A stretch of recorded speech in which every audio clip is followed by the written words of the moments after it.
So buying a cigar over in Cuba can be a little challenging because you're going to definitely be approached by numerous people claiming they have brothers that are, work in the real, tobacco factories, and they're basically smuggling the real thing out, and they're selling it for, sometimes $25, $30 a box. You get approached for that price.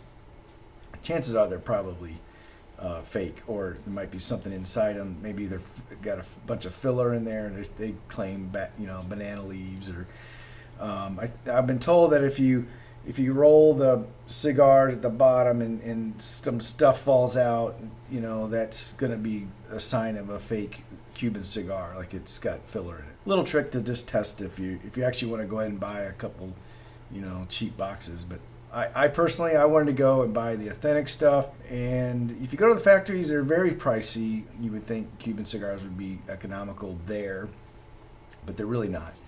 So I'd recommend, if you're going to buy a bunch of cigars in quantity, I would say it's worth the trip to get a taxi to take you across the river in Havana. I think we actually go under a tunnel to get over there.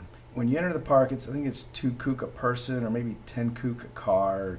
At least they told us that's what it costs to get in there, but that might just be the commission the taxi drivers get for bringing people over.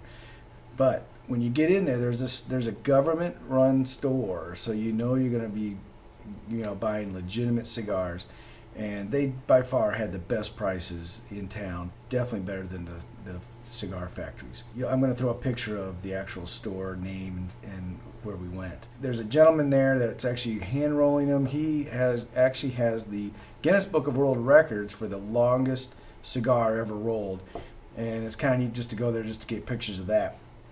It's a cigar that's in these glass cases throughout the entire building, just going back and forth, back and forth. I can't remember how long it is, but he's got the world record. But he's there. You can actually buy a cigar from him that he's actually rolling right in front of you. So we waited till the last day to see how much money we had left over to know how much we could spend on cigars and on artwork. So we had a taxi driver take us to the artist market.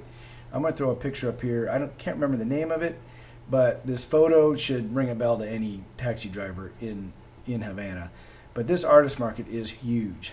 Literally hundreds of artists and booths. There's booths selling any and every Cuban souvenir you can buy over there. Of course, all the booths pretty much start looking the same after a while. But the artists, they all each typically have their own unique style. Sometimes you actually get to meet the real artists, or so they say. They're the artists that actually painted the paintings.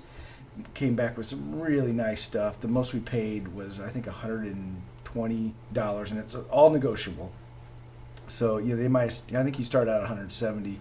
We got down to like 120 for some really nice paintings. And then as far down, I think we paid $50 for another one. I think the cheapest one was $8 for a little small, painting. So anyways, a great place to go to just spend your last wad of leftover money, and you can be able to come back to the States with some really nice paintings and souvenirs.